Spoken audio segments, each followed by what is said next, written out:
are tuned into BHG TV, another Bethel House of God ministry.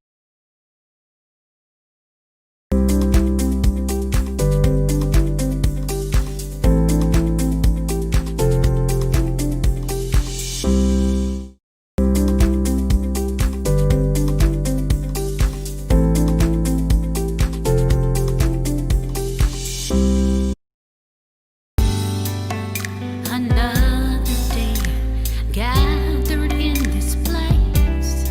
Oh, how we love to praise you and glorify your name. Another day to lift our voice in song. Oh, what a privilege to dwell before your throne.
Thank you for tuning into Bethel, BHG TV. Like, share, and subscribe. Now our host, Pastor Johnson.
How about now? Can you hear me now? Okay. Is that better? Yeah. Can't hear you? Okay. All right. I'm here. I had it on mute. If y'all can hear me, if the music is not too loud, everything's okay, let me know. All right. While y'all doing that, I always tell y'all what tea I'm drinking. Nighttime's a good time for me to drink tea. Okay, yes, better. Okay, Isaiah, Israel, thank you. How you doing, Sister Sheila? Hope everybody's well, giving people a chance to come on inside the chat room in here. Is the mix okay? The volume and the music okay?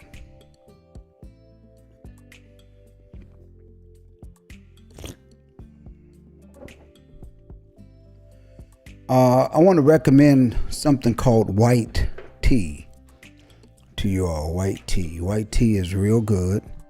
I came across white tea probably about 5 years ago, 4 or 5 years ago. And I was getting some, maybe it might be longer than that though. I was getting some life insurance, changing policies, and my doctor, I don't know if it was my doctor or the agent, but anyway, what was happening was I was, when you go and they always send a doctor to your house, and they'll send somebody to get your blood, check your weight, check your blood pressure and all like that. And my blood pressure wasn't really bad, but it was that tidbit up. And plus my weight, I was a little bit overweight. You tend to be when you get a certain age anyway. And so they told me to drink white tea. And I was drinking 3 times a day, as much as if, whenever you have to drink water, drink the white tea. And let me tell you, it did something. It caused, I lost weight, blood pressure went down, and everything. And I had the doctor come. I had they sent like a nurse to your house to take your vitals and all like that. And when they came, from what I had checked with my personal doctor, the difference was astounding. In the positive, the weight was gone, and the blood pressure was just excellent, and it just does that. So if you can, Whole Foods is where I get it at, and you can buy it in a box, or it also comes in a can. And it's got these little pads, these little, let me see if I can show it to you. The ones that come into a can, my water's hot, but it comes into a little pouch like this. And you just drop that in your water. And it's some good stuff. I was going to do ginger tea tonight, but I decided that I'm going to be on the white tea all this week. I'm going to be drinking at least maybe 3 cups a day. Only because I lost about 33 pounds. I picked up about 14 back. So I'm on my way to losing what I picked up back, And so I want to do it by the end of February. I want to get back down to my 200 weight. So that's how you do it, Plus it keeps you healthy, It keeps you healthy. And the other thing I've been doing is taking Emergent C. It's a powder. It's vitamin C, vitamin D, and zinc. And I take about 2 pouches a day. And so I got my cold water, and I mix my 2 bottles in there and drink that. So I'm getting plenty of liquid. And you know what they always say, when you drink liquid, you will always lose weight anyway. So that's just something I just wanted to bring out to you all. We're going to do something exciting tonight. But before I even do that, I want to say hello to everybody in the chat room. All right, so let's go back up here and see who we have in our chat room. Brother Isaiah Israel. How you doing, Brother Isaiah Israel? Thank you for being here tonight. Brother Carl Keeps Torah. How you doing, Carl? Charuta Amina. Peace and blessings out to you. That was earlier. Nobody can hear me. Lynn, how you doing, Lynn? Thank you for being here tonight. Sister Sheila Clayton, how you doing, my sister? Over there in Minnesota, cold Minnesota. I think it's Minnesota, Minneapolis. Which one is it, Sister Sheila? I forgot which one. But, my sister Sheila Clayton, met her and her son at our Hebrew conference that was in Philadelphia, Pennsylvania. And what a wonderful conference that was. Shout out to my Philadelphia family. Let's see who else we have. Ryan, how you doing, Ryan? Delphine Clayton, how you doing, Delphine? Landon Johnson, how you doing, my brother? Sister Marie, how you doing? Renee, how you doing, Renee? Donna Paquin, I hope I'm saying your name right. William, how you doing there? Peace and blessings to you. How do I share you on my church page? How do I share you on my if it's Facebook, our Facebook is Bethel BHG. I think that's what it is. Bethel BETHEL BHG. So I think that's how to do it. In fact, shout out to Brother Isaiah because he is on our Facebook side. Man, I always give a special shout out to our people on our Facebook side because I'm using Ecamm through Restream, and Restream is splitting it to Facebook and YouTube simultaneously. And we're trying to build up that YouTube page over there, not the YouTube, our Facebook following over there. So shout out to him for doing that. Brother Brian Johnson, how you doing? Yarma Yoa, how you doing, my brother? Glad that you're here with us tonight. You and Brother Brian, thank y'all for being here tonight. Brother Brian Johnson down in Homestead, Florida. And let's see, William Smithers, how you doing, William? There's Landon DePaul, just found us on Facebook. Wow. Thank you for being here, Landon DePaul, tonight. Thank you for being in our live channel and our class. Welcome to our class. We're trying to build up the Facebook side, and I'm glad you all were able to find us live here as we come on tonight. We're going to do a couple of things, brothers and sisters. The feast days are coming up. I'm going to show you how to figure out the dates during this show tonight. So that's one of the things. I'm just waiting for a few more people to come on, but I'm going to show you how to figure out the dates. So I want you to get a paper and a pencil so you can follow me, so you're going to know how to do it. And this is how we get the feast dates. I always like to start off with prayer. Heavenly Father, we thank you tonight. We ask that you will look upon us, let your face shine upon us.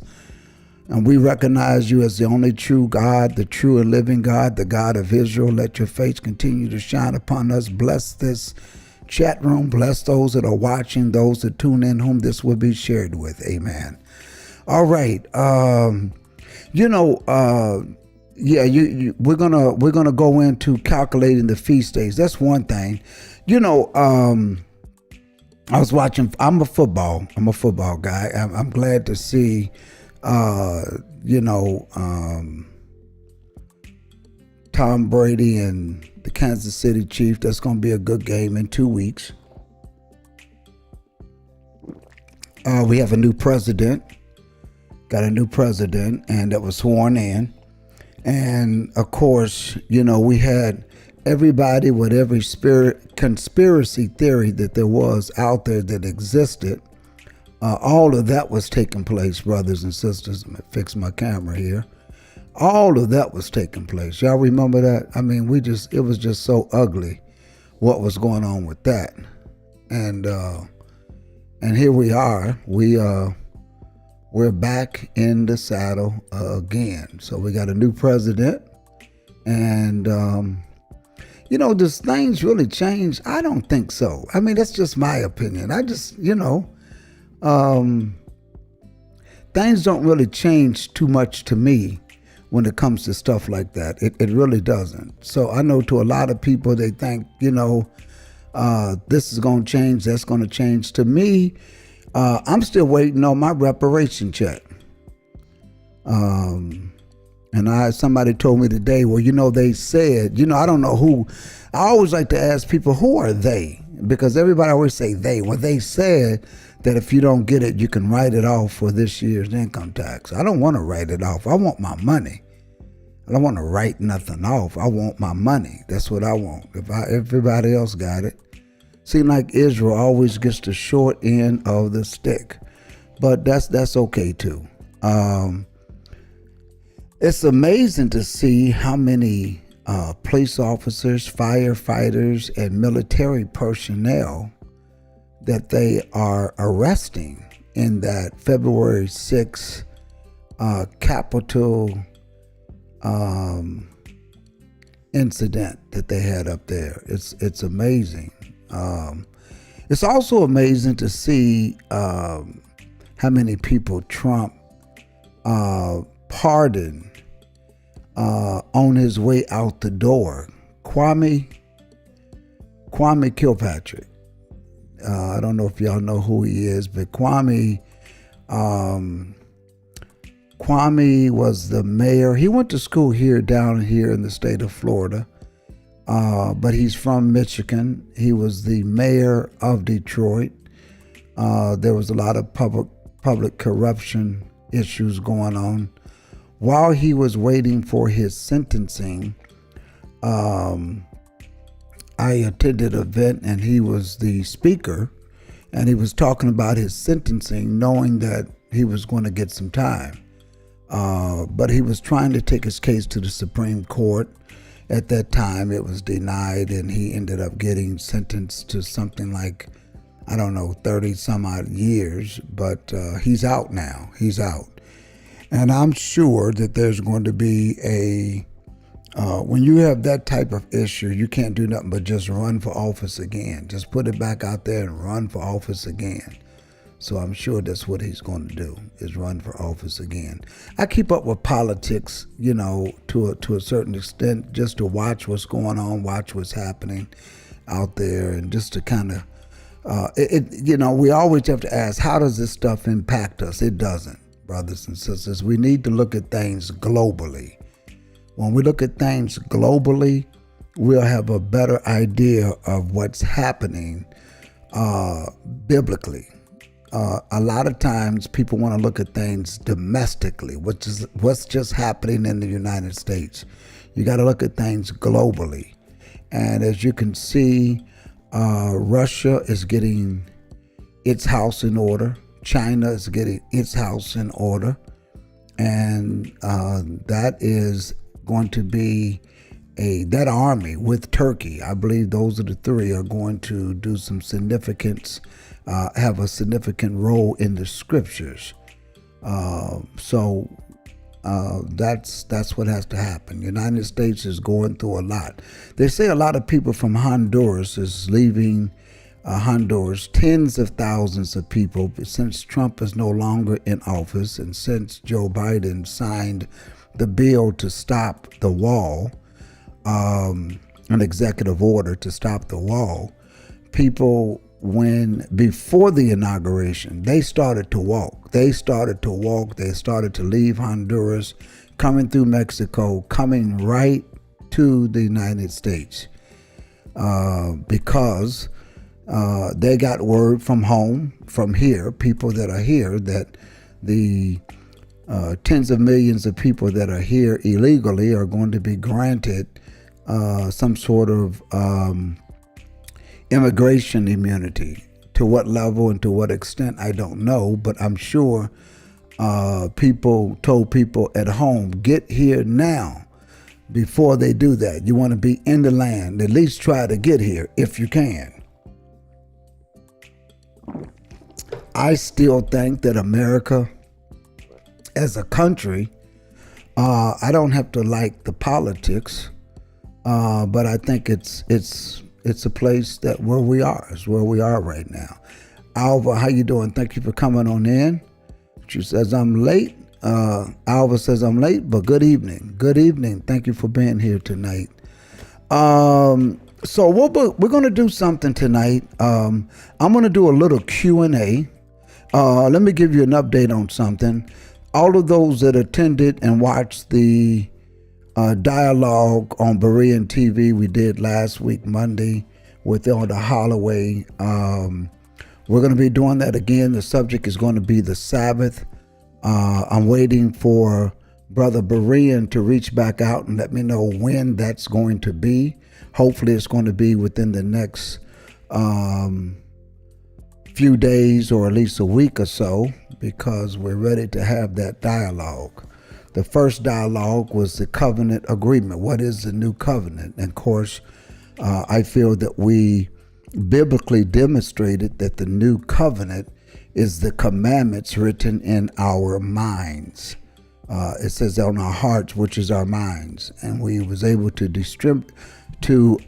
demonstrate that using the scriptures.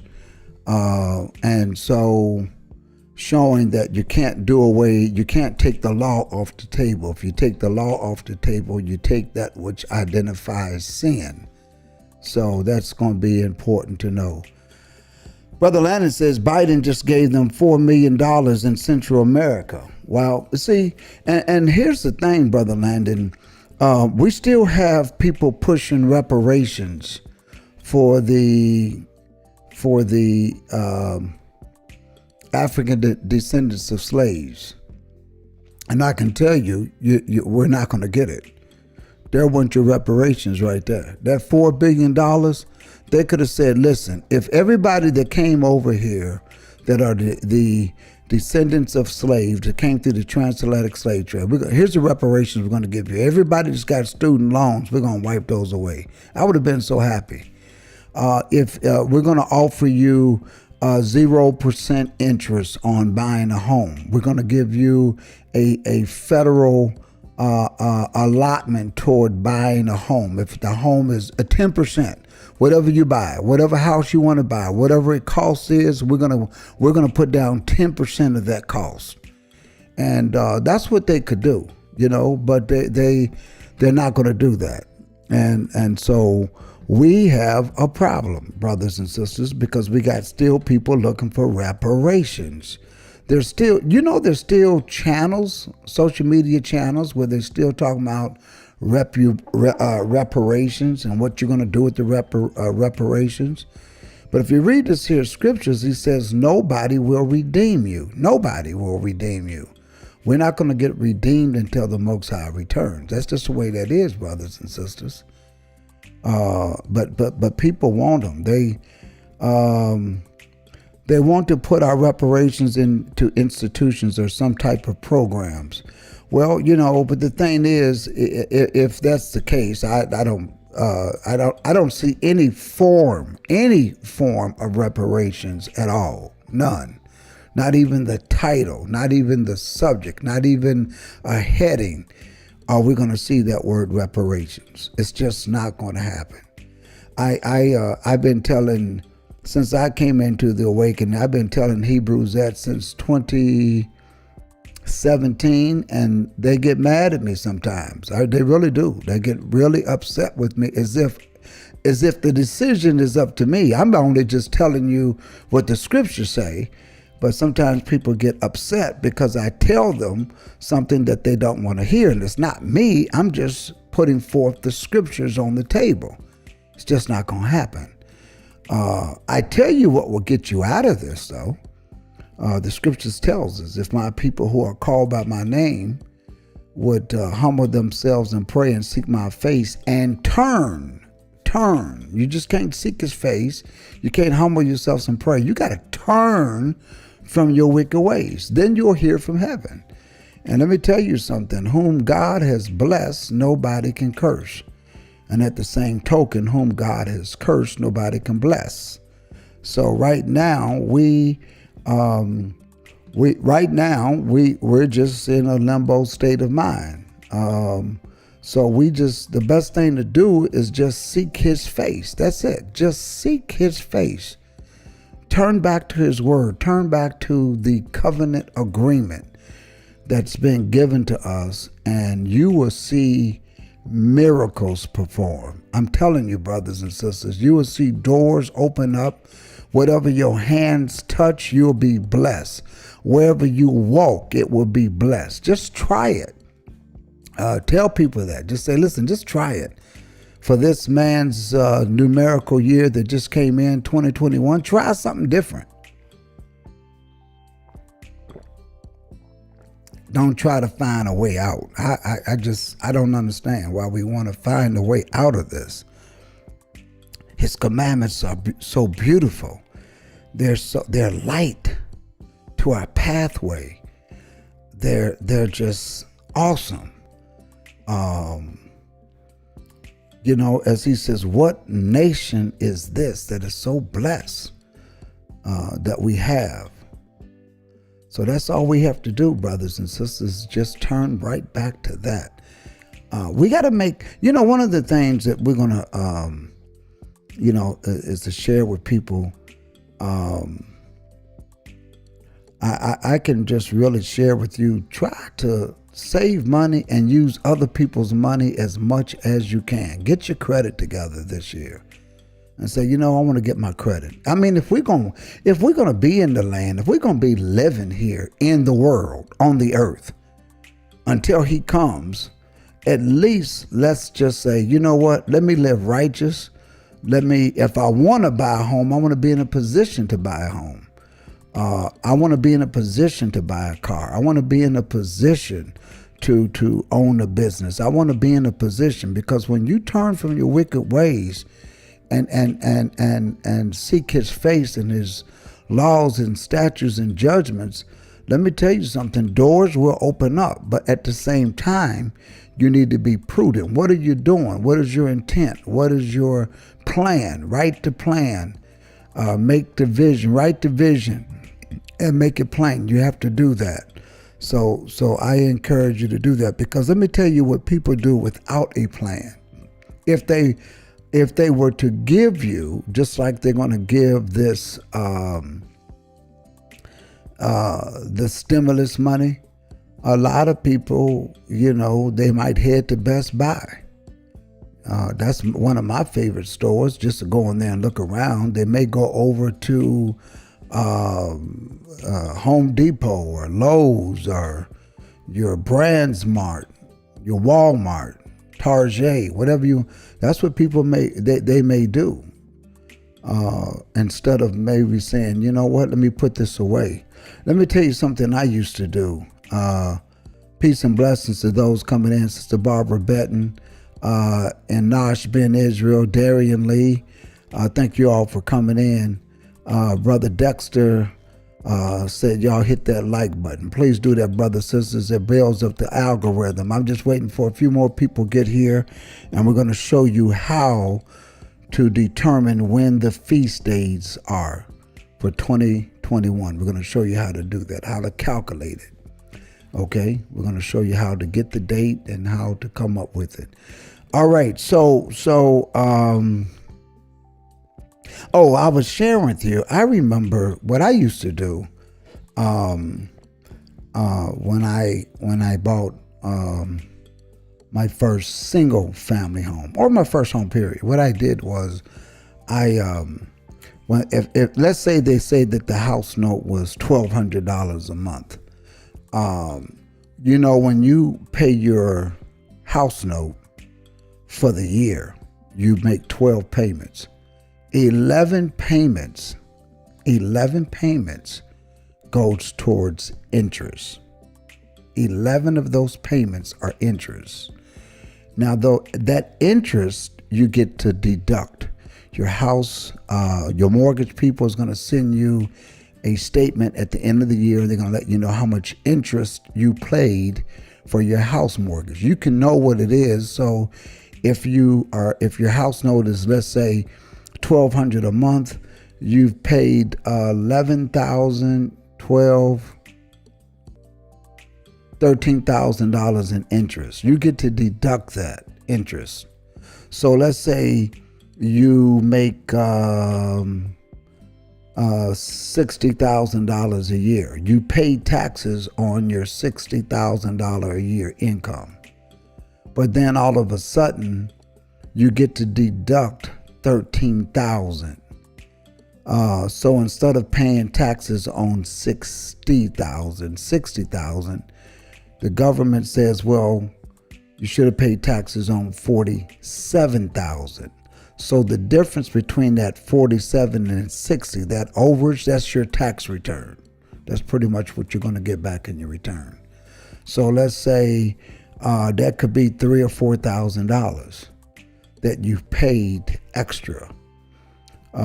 You paid over the amount.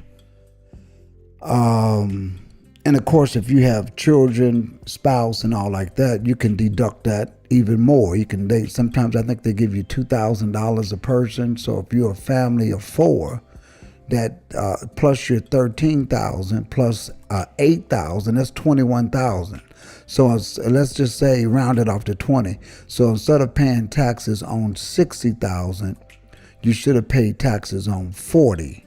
But so you're going to you pay taxes on $20,000 that you should not have had to pay. So that's your refund that you get back. Now, what I would do is this. Let's say I got back $3,600, $3,600. What I would do is, instead of paying $1,200 for my house note, I would put that $3,600 into the bank, and I would divide that by 12, which comes out to be $300 a month, right? And I think that's about right, yeah. And I would, 3 times 12 is 36. So it's $3,600. So I would put that in the bank. So my house note is $1,200, but I would only pay $9, and I would take $300 from my income tax that I got back, and I would do that. So in essence, I don't have a $1,200 payment. I got a $900 payment, and so that allowed me to have more cash flow every month to do other things with. Sometimes people say, well, do you save it? You could, and then some people say, well, just pay the $1,200 and keep the $3,600. You could do that too, however you want to do it. But sometimes things get tight, and you might want to pour from that money every month to just kind of help you out. Some people might say, oh, wow, that'll make my car payment. My car payment is $300 a month. Well, that's how you do it. That's how you pay your car. Your tax refund, put it in a bank. And if you get $3,600 back, if your car note's $300 a month, that's your car note. So you're driving the car for free. You're only paying the insurance on it. So there's a lot of different ways.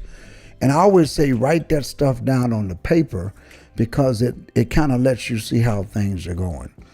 And that's what we as Hebrews can do. Joseph was able to figure that thing out when they had 7 years of plenty, 7 years of famine. It was a Hebrew who figured that out, saved all of Egypt and all of his brethren. So I believe that mathematically we're just given those things naturally, and it is. We just have to know what we're able to do. So Sylvia Vaughn, thank you for coming here. Lovelace, thank you for coming here tonight.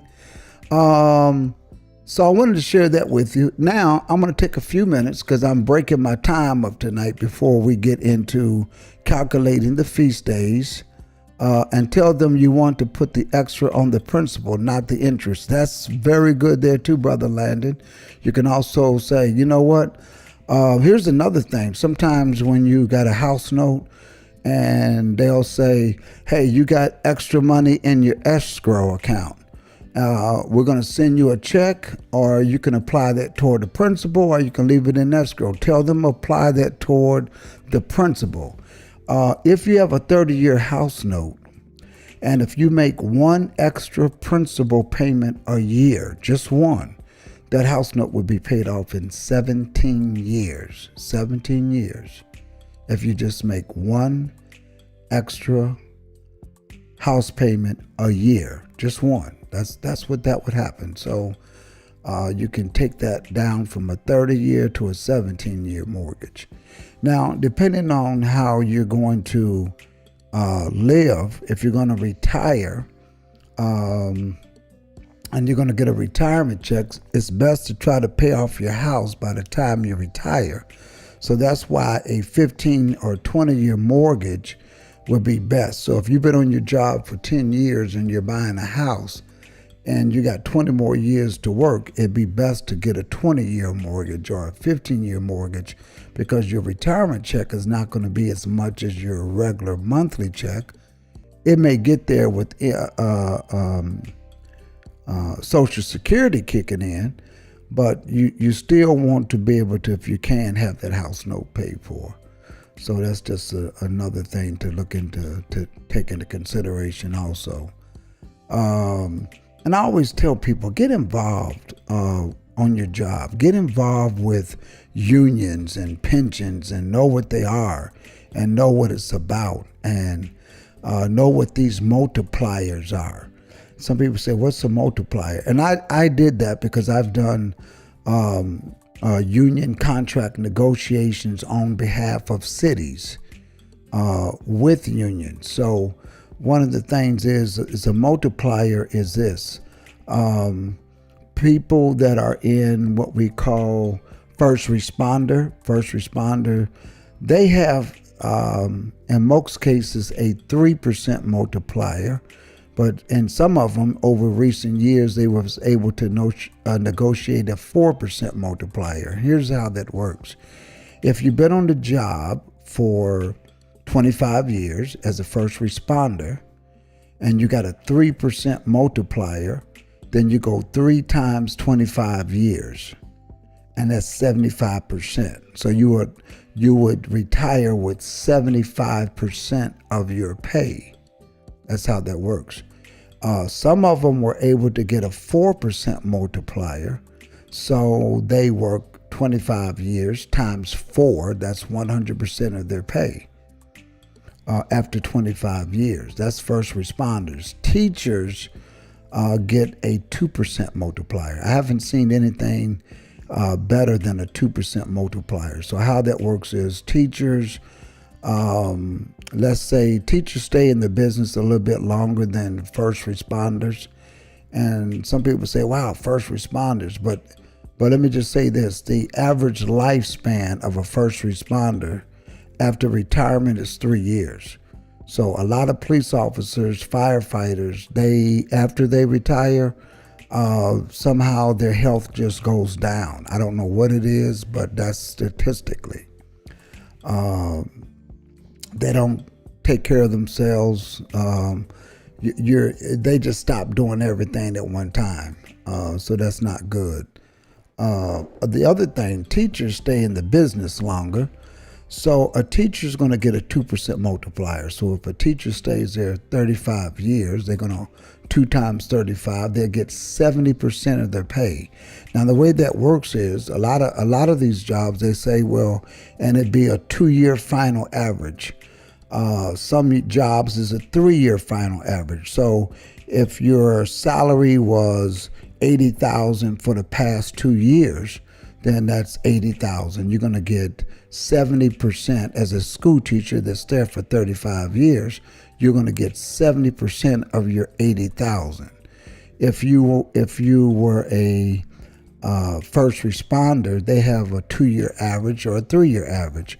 So if 1 year they worked, let's say they had a 2-year average and they made 80,000 1 year, but their last year they work a lot of overtime because they know they're going to leave and they make 100. So the average salary would be 90. So they would get, that percentage, that multiplier of that salary. So that's how that works. But get involved with that, and so that you can put yourself in a position where either if you want to retire or something like that. I always tell people, if you can work on a job 20 years, 30 years, 25 years, retire. If you've been there early, retire and go and work another job. And now you're going to get 2 salaries. Get a job that you're not going to work as hard, and get 2 salaries and try to get another pension. That's what I recommend people to do. So enough on that finance stuff and politics stuff. We're in the chat room. We're going to go right now, and we're going to try to show you all how to figure out the feast days. And I'm going to show you some things that I do every year when I want to know what the feast days are. So I have not calculated the dates. So I'm doing this because I told you all last year that I would do this with you, that we would do this together. So we're going to do this together, and we're going to show you. I should have, in fact, in the chat room, I should have changed this to, I got just talking. I should have changed this subject tonight to maybe perhaps calculating the feast days. I don't think there's no way I can do that. I can change the title now, but that's okay. We'll do it again maybe some other time in March or something like that. But let me just, I'm going to change the date later. Change the title, not the date, the title. Let me see if there's a way I can do that right now, where I can change the title to call Calculating the Feast Days. When I say calculating the feast days, getting the dates. So that's what we're going to do tonight. We're going to figure out what the date is. I can go in here and do it right now. Inspiration, I'm going to call it calculating the feast dates for 2021. So let me do that right now.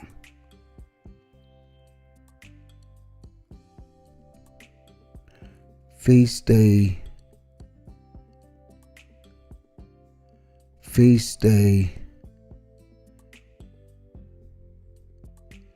dates for 2021 and Inspiration with Pastor Johnson. Okay, so I just changed that title so when somebody is now getting the link or getting the notification, they'll see what the new title is. Okay, so here's how we're going to do this.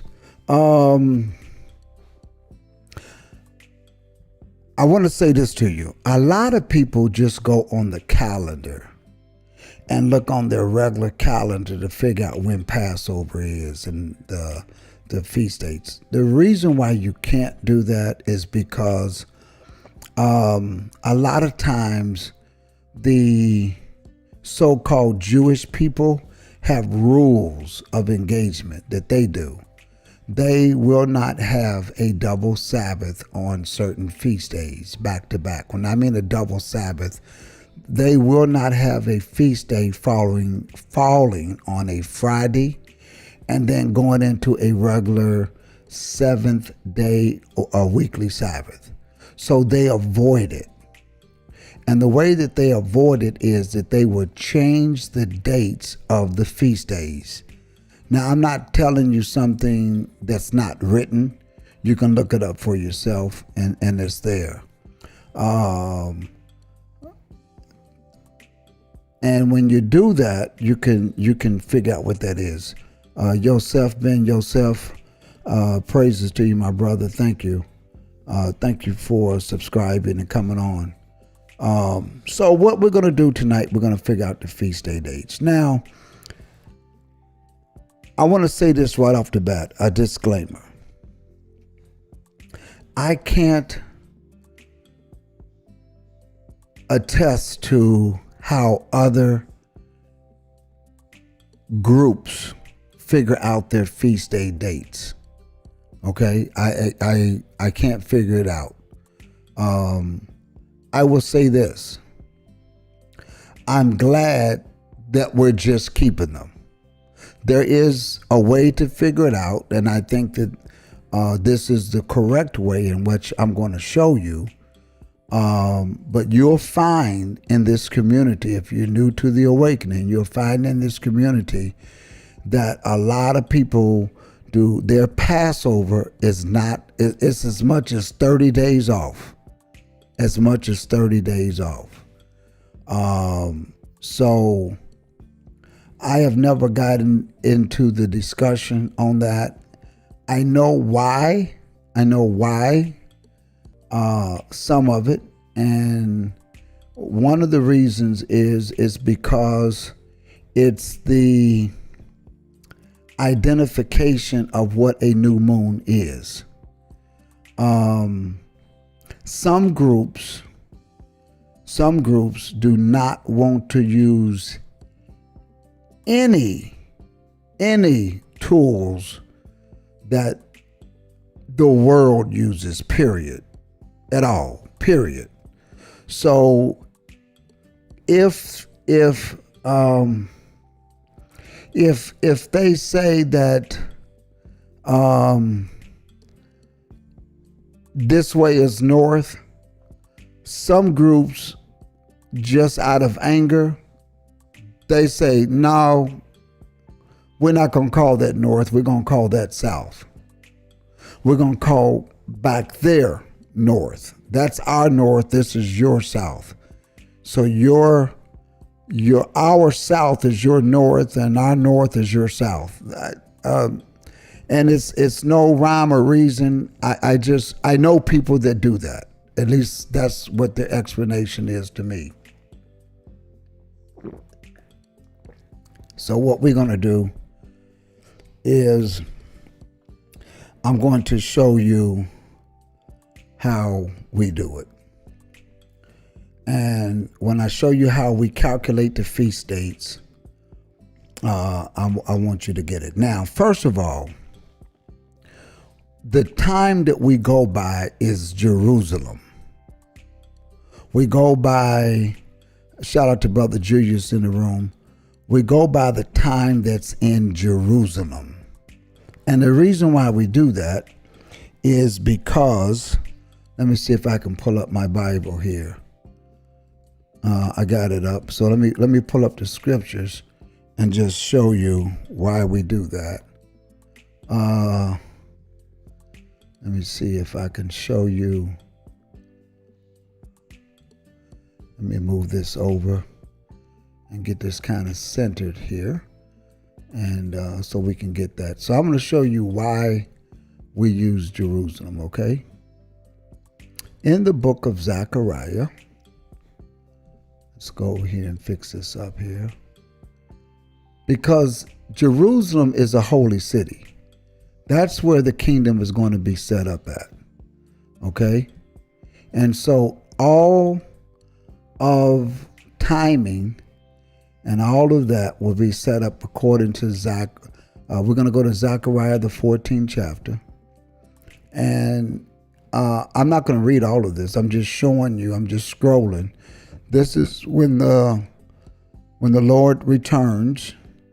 He's going to settle down in Mount Olives. We know that because in Luke, when he descended, the disciples says, do y'all see the Messiah ascending?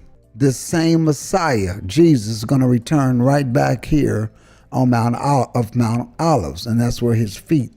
So then Zechariah, that's where he's going to come at. Okay, now that we know this is going to be, and when it says in that day, this is talking about the day of the Lord. It's going to be one day should be known of the Lord. It's not day nor night. It's not going to be hot nor cold, but we're going to know that it's going to be his kingdom is being set up. And look at verse number 9. And the Lord shall be king over all the earth. In that day there shall be one Lord, and his name one. That's in Zechariah the 14 and 9. But let's go down here a little bit more.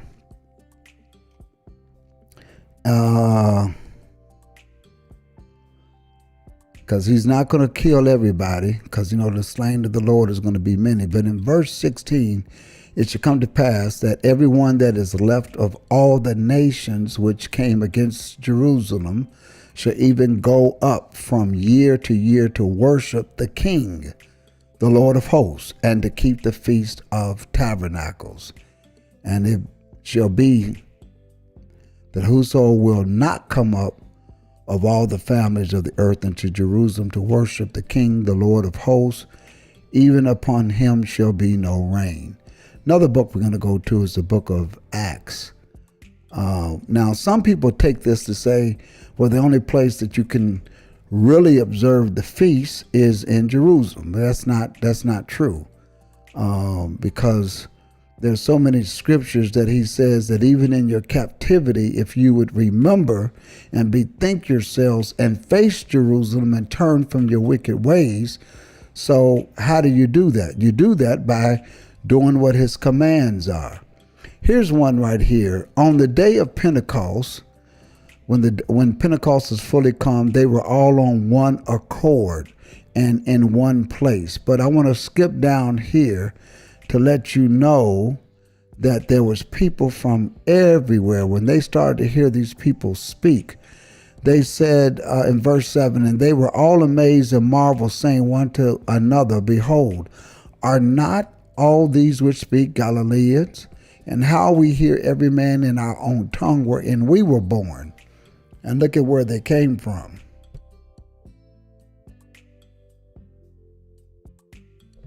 They came from Parthians, Medes, Elamites, dwellers of Mesopotamia, Judea, Cappadocia, Pontus, Asia, Phrygia, Pamphylia, Egypt, and in the parts of Libya about Cyrene, strangers of Rome, Jews and proselytes, Cretes, Arabians.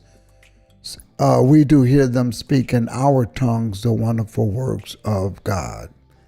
So they heard these Galileans who typically speak Hebrew, but they heard them speaking in all of these languages the wonderful works of God. Now, why were they there? They were there because they were there to keep Pentecost. Okay? So this is why when we keep these feast days, we really look at what's happening in Jerusalem. That's important, brothers and sisters, to look at what's going on in Jerusalem. Stand by just for 1 second.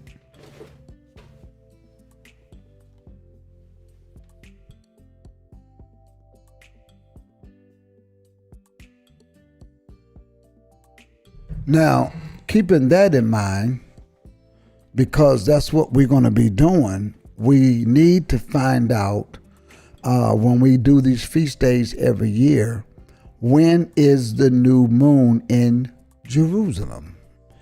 And here's how I do that. So let me try to bring up, I want to bring up my internet. But when I bring up the internet, I should have something called YouTube. I didn't set this up earlier, but let me just do that real quick. I think I got something over here so I can bring up. Here it is. Okay. Let me see if this is going to work. I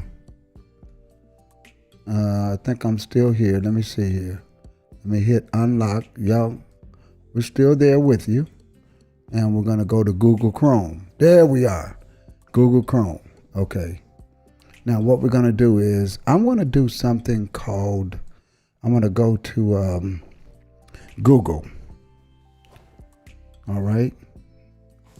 So y'all working through this with me for the first time. Okay. Now this is how I figure out the feast days. Okay. So the first thing I do is I'm going to go to Google. I do this at the beginning of every year. Let me stretch this out a little bit so it can fit on our screen so everybody can see it. All right. Let me put that there, and let me come over here and do this. Okay. Now, what I want to do is I'm going to put in for a search, new moon in Jerusalem. There it is right there. New moon, Jerusalem. And you see where it says phase calendar? There it is. So again, let me go back to show you how to do that. Now, this is as far as I went earlier, and I lost my Google. I just don't normally put in new moon in Jerusalem. That's how you do it. Okay. Now, if you put in new moon United States, USA, you're going to come up with something totally different. You're going to come up with the new moon phases for New York. Now, I know groups that do that, so that's why they off a little bit, because they will go by the new moon phases for New York. But we're not going to do New York. We're doing Jerusalem because that's where the kingdom is going to be set up at. Now, some people have a problem with that, and they say, well, because it's who's occupying the land. But you remember when he told the prophet and he told John to measure the temple, he said, now this part don't measure it, because I'm going to leave that for the Gentiles to trodden under for 3.5 years. So you have to understand the Most High knows where his kingdom is. He knows where he's going to set up at. Jerusalem is the holy city. Irregardless of what's going on there right now, Jerusalem is the holy city. Okay? So we go by Jerusalem time. Now let me go back over here to this YouTube calendar here so we can get this. So again, you can't put in new moon USA. You must do new moon Jerusalem. There it is right here. So let's just click on it. No. Let me go back.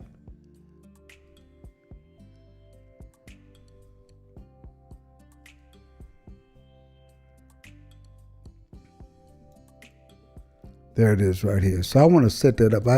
I don't like when my screen is moving like this either. I like it for it to be a little bit more prettier than that. It's too, we can't have it like this. We got to have this thing situated, spread out or something, where it's tighter than that. Okay. Because we may come back and forth to this. Okay. So let's leave that right there. Let's lock this YouTube thing. Okay. So what you do, brothers and sisters, you go down. Now, if y'all are with me so far in understanding what I do, you don't have to agree with it, but if you understand what I just did, put a 1 in the chat room. I go to Google and I put in New Moon Jerusalem. That's what I want you to do. We're going to figure out when is Passover for 2021. If you know the date, don't put it down in there. I want us to go through the exercise. Go through the exercise. And so there you go. Okay, good. So we have some 1s in there. So y'all see what I'm doing so far. I went to Google and I put in New Moon Jerusalem. All right. So the next thing you need to know is this. Let me go back over to the Bible, and I want to go to Exodus, the 12th chapter. Exodus, the 12th chapter. This is important to know also. Exodus, the 12th chapter. And the Lord spake unto Moses and Aaron. Let me move this down so you can see it. Exodus, the 12th chapter. And the Lord spake unto Moses and Aaron in the land of Egypt, saying, this month shall be unto you the beginning of months. It should be the first month of the year to you. Okay, that's what it's going to be. It's the first month of the year to you. Speaking to the children of Israel, and say, speaking to all the congregation of Israel, saying, in the 10th day of this month, everybody's got to take a lamb. Okay, so once we figure out when is the first day of the month and here's the name of that month, by the way. Let's go to the 13th chapter of Exodus. The 13th chapter of Exodus. It tells you, I went too far, and it's going to tell you the name of that month. All right, right here in verse 2. And Moses said unto the people, remember this day in which ye came out from Egypt, out of the house of bondage. For by strength of hand the Lord brought you out of this place, and there shall no leavened bread be eaten. Ye came out, this day ye came out in the month Abib. Now, this is the springtime because Abib is a plant that only comes forth in the spring, and it's usually during the March, April date. Okay, that's when it is. It's usually during the March season, the month of March. It could be early, it could be mid-March, late March. It's usually late March. I've seen it sometimes, depending on our calendar and when the new moon is in Jerusalem, it could go into the month of April also. I know a group, and when they get to the first month of the year, they keep in Passover in the month of January. That's what they do, because they say the first month of the year and the 10th day and the 14th day of the first month. But that word right here, Abib, is it's basically it comes from the name of a plant. Is where it comes from. If you look at the Paleo Hebrew and the etymology of the word Abib, it's a plant, and it only comes forth in early springtime. Okay. So that's just something to know. Okay, so having that understanding, let me go back up here to the 12th chapter, and I'm going to tell you why once we figure out these dates, there's some dates we got to mark down. We got to, in the 10th day of that month, we got to take a lamb, and we got to keep that lamb. And in verse 6, it says, and ye shall keep it until the 14th day of the same month. Okay? And the whole assembly of Israel's got to kill it in the evening. So what we're looking for is when will be the 14th day of the month of Abib, which is the first month, because that is going to be Passover. So with that in mind, let's go back over here to our calendar. We're going to go to this calendar, and we're going to go to, it's called moon phase. This is time and date. This is the moon phases for 2021 for Jerusalem, Israel. Now, when I get that, I'm going to scroll down here to look for when the new moon is going to be. So right here, because it's March the 13th at 12:21. Because remember, I told you that Abib comes in that March, April. So we know that's going to be right here. It's going to be right here in that month. Now, here's something else to know, too. The reason why we know it's March. Let me bring this to you. December is not the 12th month. December is the 10th month. Because the word decem, or decem, D-E-C-E-M, decem means 10.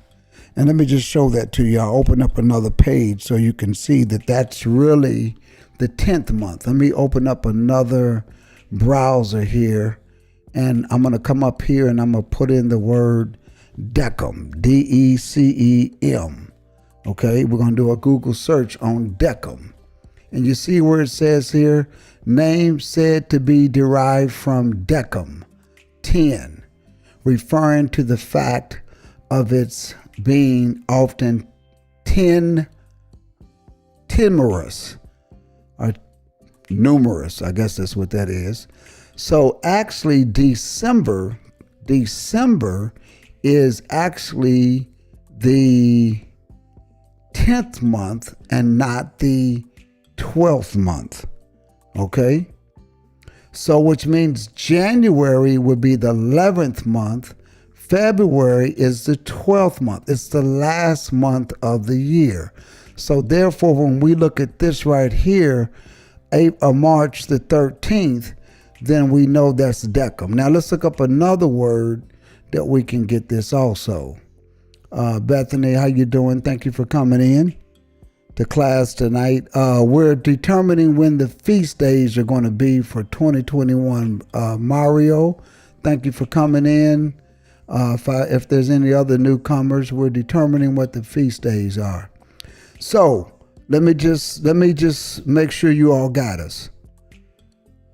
When we figure out the feast days, we figure out when the new moon is, and it's not when the new moon is in the United States, it's when the new moon is in Jerusalem, because Jerusalem is a holy city. That's where the Messiah is going to sit on the throne of David. When Jesus returns, that's where he's going to sit at, on the throne of David in Jerusalem. Jerusalem will be the holy city. Jerusalem will be where the kingdom is going to be set up at. Okay? Now, going back over here, we read to you all the book of Exodus. Now, I'm going over this so you all can kind of keep notes on how we have to do this. We go to Exodus, the 12th chapter, and what we've learned is that Abib is the first month of the year. We got that from the 13th chapter of Exodus. You want to write that down. 13th chapter of Exodus in verse number 2. And that's the name of the month, because that month he told the children of Israel, this month should be the first month of the year to you. This month is the beginning of months to you. It's the first month of the year to you. Now, I know people celebrated January and they said, well, that's when the numerical year changed. It did. When January came, you need to change your check to 2021. Okay? But when we look at biblical time, Hebrew calendar, Abib, and we know Abib is the first month. So if Decem, let me go back over here. If Decem, which is really December, means 10, so December is really the 10th month. Well, let's get some more verification. Let's look at the month October. Oct. O-Oct. And let's look up the word oct. Okay? Because oct also means something as well. Or octa.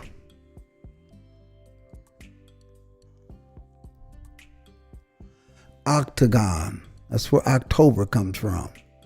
And you're going to see that that is 8. Gives a nice little formula for that. But it is a plane figure with 8 straight sides and 8 angles. So that's your month October. October, there it is right there. It is an 8. It's 8 sides. So October comes from that. Now, November, we're going to put that up in here, November, or Nueve.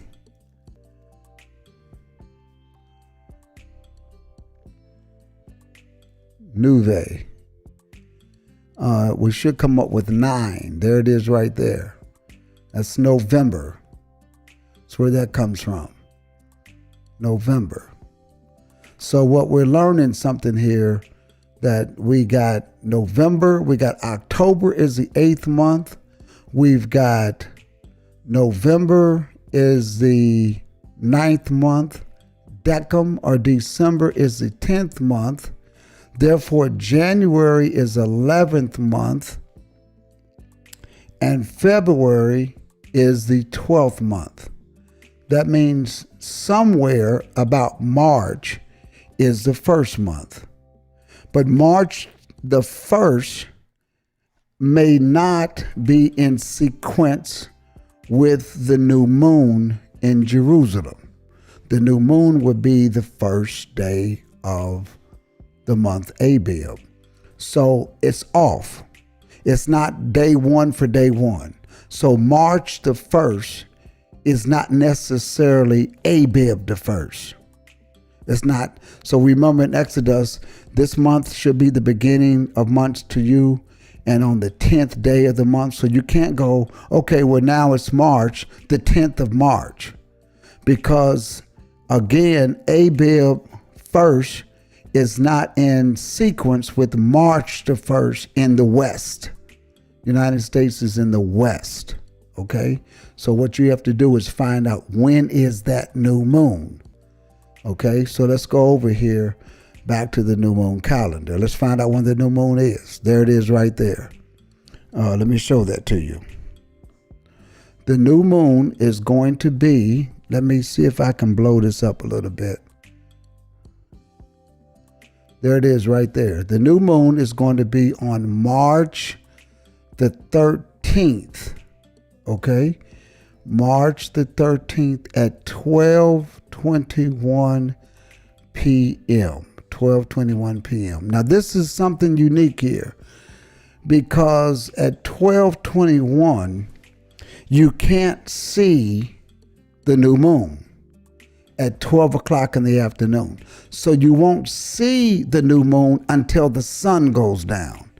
You can only see a new moon when the sun is going down. That's when the sun and the moon the moon shows its newness based upon the reflection from the sun. That's astrology, and I'm not going to get into all of that and go through all of that encyclopedia reading.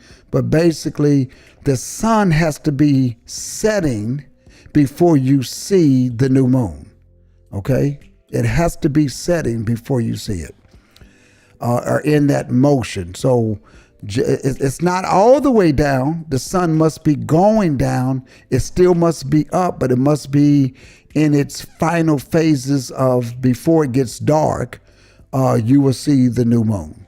So what we do is we go by the calculation. Now, we're only doing this to the best that we can, brothers and sisters. That's it. Because until the Most High return, when he returns, he's going to have all of this together. This is going to be all straightened out. We're going to know. Because remember, if I go back to Zechariah and read that correctly, it tells us something. That it's not going to be dark nor light. But trust me, when that trumpet sounds, you will know. So it's going to be accurate. But this is the best that we can do at this point in time. So let's go back over here to this YouTube thing here. I'm going back to date and time calendar. So if it's at 12:21 is not when a day starts. The day starts when the sun is setting. So because you won't be able to see this new moon come into its existing until the sun goes down on the 13th. So what I'm going to do is I'm going to bring up a calendar. Let me see if I can bring up a calendar here and bring it up to March. And let me see if I can share this. And let's make this current application calendar. Okay, there we go. There we go. Let me spread this out. So we know that it is on March the 13th. Okay. Now the March the 13th happens to be a Sabbath. You see that right there? That's the Sabbath. So when the sun goes down, the 14th will be day one. So let's count. 1, 2, 3, 4, 5, 6, 7, 8, 9, 10, 11, 12, 13, 14. Passover is right here on the 27th. So Passover this year will the 14th day of Abib. Now this year they got it right. Last year they didn't have it right. This year they got it right. It's on the 14th. Now some people say, why is it that one year they got it right and the next year they don't have it right? The reason is because last year they changed it because it was a double Sabbath. So they didn't want Passover to fall on a Friday or the Feast of Unleavened Bread to fall on a Friday, and then the next day is a weekly Sabbath. So what they did was they changed the date. They don't have that type of latitude. Nobody does. Because the God of Israel set those dates. We can't change them. If we don't like them, we can't change them for our convenience. Where did he set them at? Let's go to Leviticus, the 23rd chapter. Because we just can't change dates, brothers and sisters, because it don't fit what we want to do. We don't want to have a double Sabbath. We don't want to have two Sabbaths back to back. That's not our decision. That's just how it ends. That's how it is. Leviticus, the 23rd chapter, the Lord spake unto Moses, saying, speaking to the children of Israel, and saying to them, proclaiming the feast of the Lord. Now, these are not Jewish feasts. These are the feasts of the Lord, which they shall proclaim to be holy convocation. Even these are my feasts. I'm going to skip down to get to Passover and Feast of Unleavened Bread. These are the feasts of the Lord. Now, these are annual, and he's going to let you know when they are. Even holy convocations, which you should proclaim in their seasons. They're not every month, they only in a certain season. Here it is. In the 14th day of the first month is the Lord's Passover. And then on the 15th day of the same month is the Feast of Unleavened Bread. Okay? So that's how that's going to work. Nobody can change that. The 14th day is Passover. The 15th day is the Feast of Unleavened Bread. Let's go back to the calendar and let's check that out. So since we went over and we know that based upon, let me go back over here so you all can see where we got that from. Let's go back to the calendar here. March the 13th at 12:21 p.m. is the new moon. But you won't see it until that evening when the sun goes down, which means it's starting another day. So we got to see what day that would be starting. So we're going to go over here to our calendar. And so here's March the 13th. If the new moon is at 12:21, you won't see it until the sun goes down, which means now you're in the 14th. So that is day one. Leviticus says on the 14th day of the first month. So the first month starts right here. This is the first month, the first day of the month of Abib.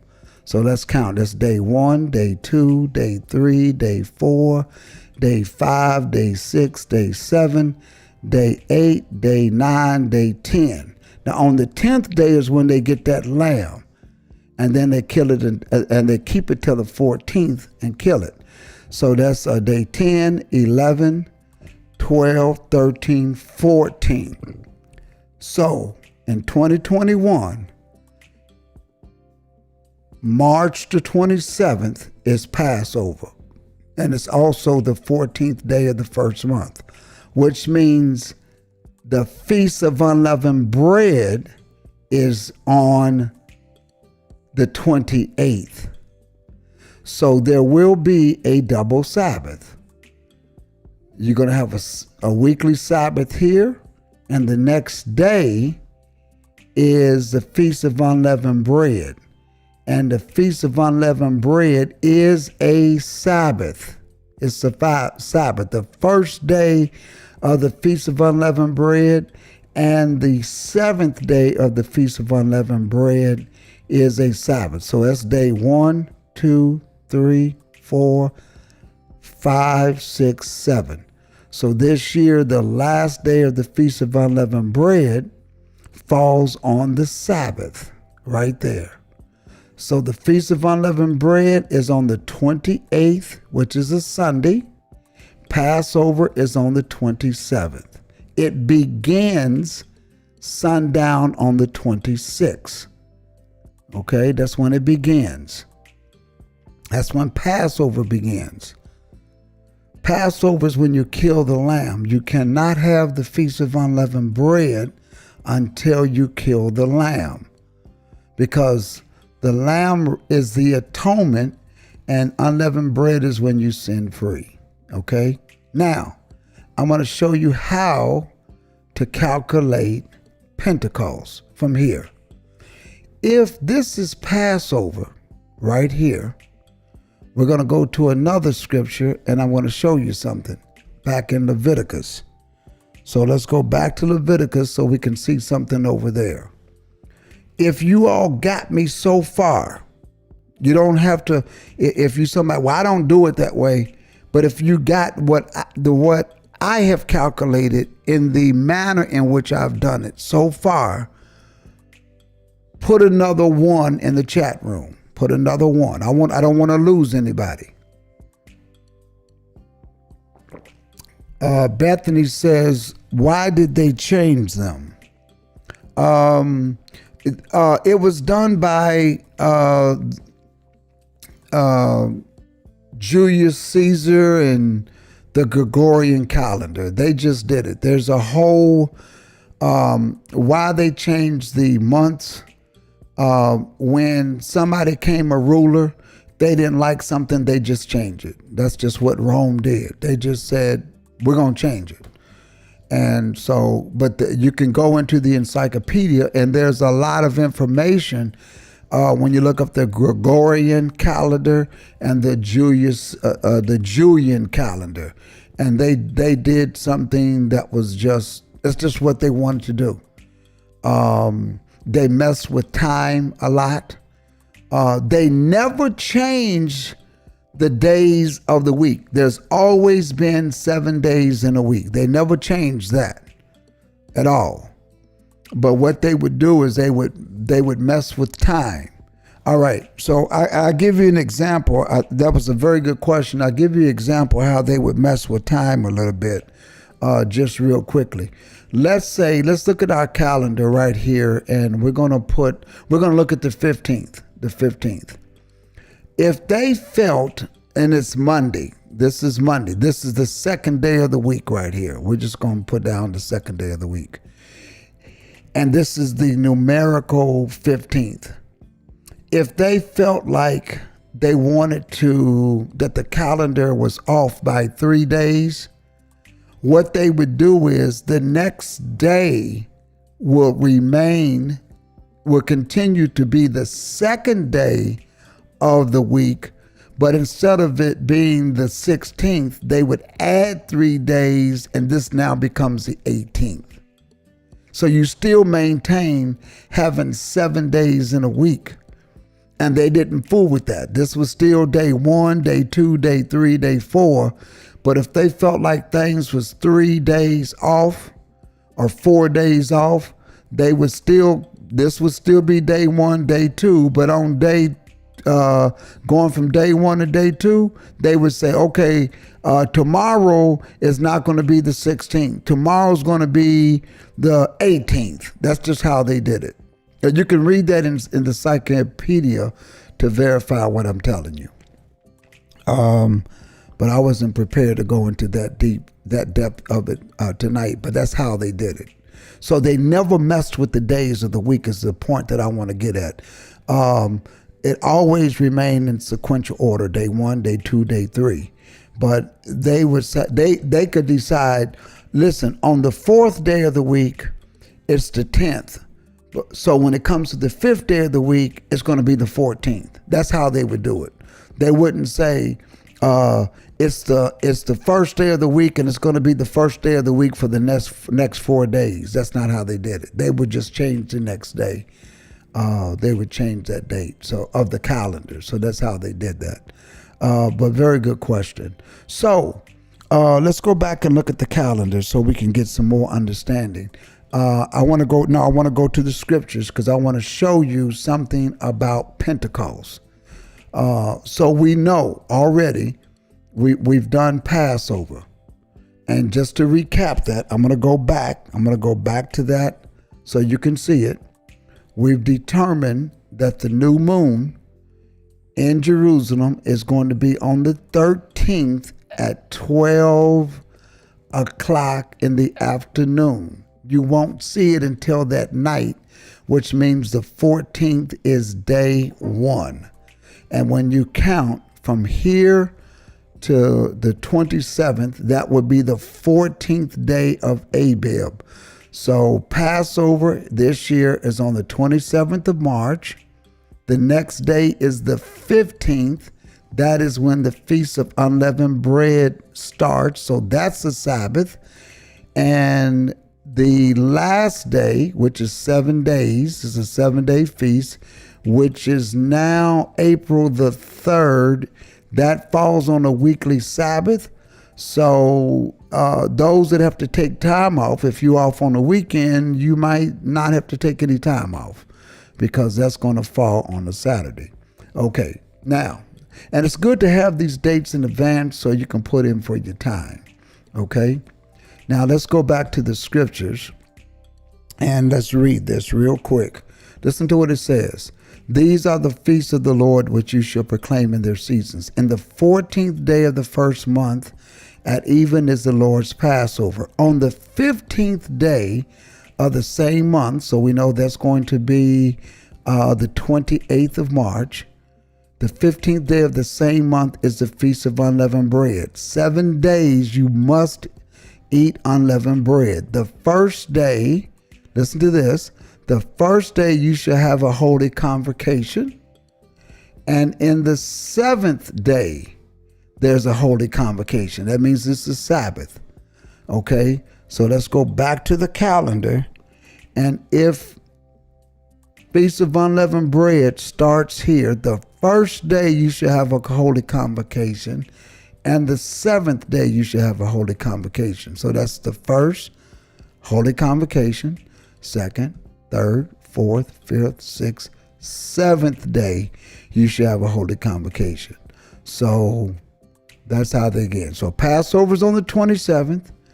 The first day of Feast of Unleavened Bread is on the 28th. And the 3rd is the last day of Feast of Unleavened Bread.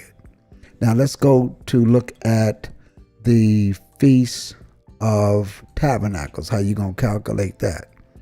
Now listen to this. In verse 9, the Lord spake unto Moses, saying, Speak unto the children of Israel, and say unto them, When you be come into the land which I give unto you, you shall reap the harvest thereof. And ye shall bring a sheaf of the first fruits of your harvest to the priest. Now tonight, I'm only showing you how to figure out the dates. That's all that we're doing. However, I'm not getting into the first fruits, but the first fruits is Jesus. He is the first fruits. He represents this. He is the first fruits to resurrect from the dead. He is the first fruits. Here's something interesting about the first fruits. You got to wave the sheaf before the Lord to be accepted for you. And you can only do that on the morrow after the Sabbath, the priest shall wave it. Okay? So here's how that works, brothers and sisters. Whenever the harvest comes up out of the ground, no matter what day during the week, whenever that harvest comes out of the ground, you cannot touch that harvest. You must take a sheaf, which is nothing but a measurement. You take a sheaf of that first fruits. Again, it's a measurement of everything. And you keep it, and then you take it and give it to the priest on the morrow after the Sabbath. So let's say your harvest comes forth on a Tuesday. You got to wait till the 7th day weekly Sabbath, and the morrow after the Sabbath, the priest waves it, and then you can eat it. If you all understand that, put another 1 in the chat room. And I'm going to say it again. If your harvest comes up on a Wednesday, you must wait and take a sheaf of it, and you must take that and keep it until the 7th day weekly Sabbath, and on the morrow after the Sabbath, you wave it. That's what that's for. Okay? Bethany, very good question. Hold that. And I'm going to come back to that. Very good question. I'm going to come right back to that. Very good question. Thank you for asking that question. I'm going to come to that. Very good question. So I got 1s in the chat room. I got 1s there. Again, I want to see more 1s. I want to make sure you all get it. If your harvest comes out of the ground on a Sunday afternoon, your harvest, you go outside, the tomatoes are ripe. The wheat is right. If it's ripe on a Sunday, you get a harvest of it, a sheaf of it, you can't touch it until it's been waved. The unique thing is you can only wave it on the morrow after the Sabbath. So since Sunday is the first day of the week, you got to wait 7 all the way to the weekly Sabbath. Then you got to give it to the priest on the morrow after the Sabbath. And that's when the priest can wave it. Okay? All right, so I got enough 1s in there. I'm going to go and we're gonna read that. Okay, so we're in Leviticus, the 23rd chapter, verse 9. I'm going to skip down here so you all can see that. Verse 11. Let me read this. When you come into the land that I give you, and you shall reap the harvest, that means it's coming ripe. You shall bring a sheaf of the first fruits of your harvest to the priest, and he shall wave the sheaf before the Lord to be accepted for you. On the morrow after the Sabbath, the priest shall wave it. Okay, now here's how we know that that's dealing with Christ, because anytime you see anything dealing with the he lamb, that's dealing with the Christ. That's dealing with our Messiah. He is Christ is our Passover. Take a look at verse number 14. It says, and ye shall eat neither bread, nor parched corn, nor green ears, until you can't eat it. Although it came out of the ground and it's ripe, and you took a sheaf of it, you can put it away, but you cannot eat it until the self same day that you have brought an offering unto your God. And that means it's got to be waved by the priest on the morrow after the weekly Sabbath. Now, somebody put in, I ain't going to have y'all do that. That's taking a lot of time. Everybody knows that the morrow after the weekly Sabbath is the first day of the week. Okay? That's when that is. And that's a statute forever in all of your generations. Okay? Now, I'm going to show you something unique here.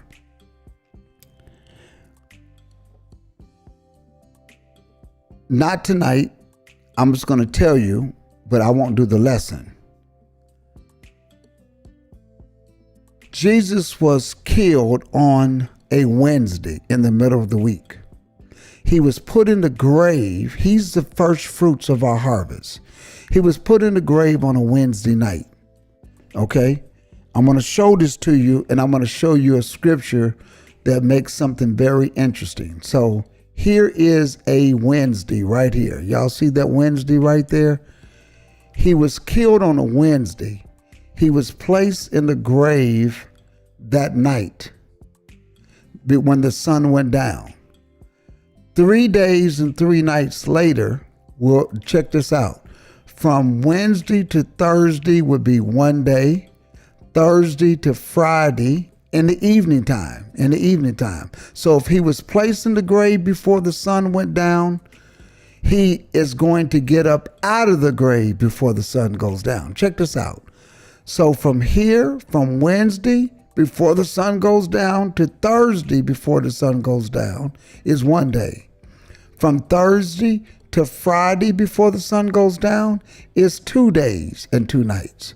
From Friday to Sabbath, before the sun goes down, I got to emphasize on that because he was placed in the grave on a Wednesday before the sun went down. So before the sun went down on the Sabbath, he resurrected. What happens if your harvest comes up out of the ground during the week? You get to wave it on the morrow after the Sabbath. As long as your harvest is ripe, anywhere of these days of the week, before the sun goes down here, you get to wave it on the morrow after the Sabbath, which is the first day of the week. And once it's waved, you cannot touch it, you cannot handle it until the self-same day that it has been offered. We go back and find that right here in verse number 14. And ye shall eat neither bread nor parched corn nor green ears until the self-same day that you brought your offering unto your God. It's a statute forever. Now, keeping that in mind, let me show you something in John, the 20th chapter. Take a look at this. Verse 1. The first day of the week cometh Mary Magdalene early, when it was yet dark. It means before the sun ever got up. It's the first day of the week because the sun has gone down on the 7th day of the week, which starts the first day of the week, but she got there early before the sun came up. And the sepulchre, and seeth the stone taken away from the sepulchre. And what she did was she runneth and cometh to Simon and Peter and the disciple whom Jesus loved, and said unto them, they have taken away the Lord out of the sepulchre, and we know not where they have laid him. Peter therefore went, and the other disciple, and came to the sepulchre. Now they both ran together, and the other disciple did outrun Peter, and came first to the sepulchre. So they want to let you know that John outran Peter. So John was a quicker runner, although Peter took off running first. That's interesting that they let us know that. And as he stooping down, he looking in, and saw the linen clothes lying, yet he went not in. Then cometh Simon Peter following him, and he goes inside. He sees the linen clothes. All he saw was a napkin. Now here's the part I want to get at. Okay? When they went in and saw, they believed her, for as yet they knew not the scripture. It did not hit them yet that he must rise again from the dead. Now, I want you to look at Christ as being the first fruits of what? He's the first fruits of the harvest. The first fruits of what harvest?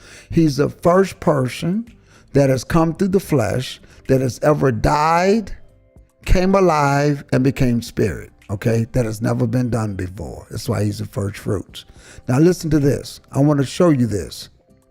Remember we said in Leviticus, you cannot touch your harvest or eat your harvest until the self-same day you have waved it. Well, check this out. Check this out. We're going to skip down because Mary hangs around in verse 11. She's crying. She's weeping. The disciples had went away, and she saw 2 angels sitting in white, the one at the head, the one at the other feet, where the body of Jesus had lain. That's past tense. So right away, we've learned that he was already gone on a Sunday morning.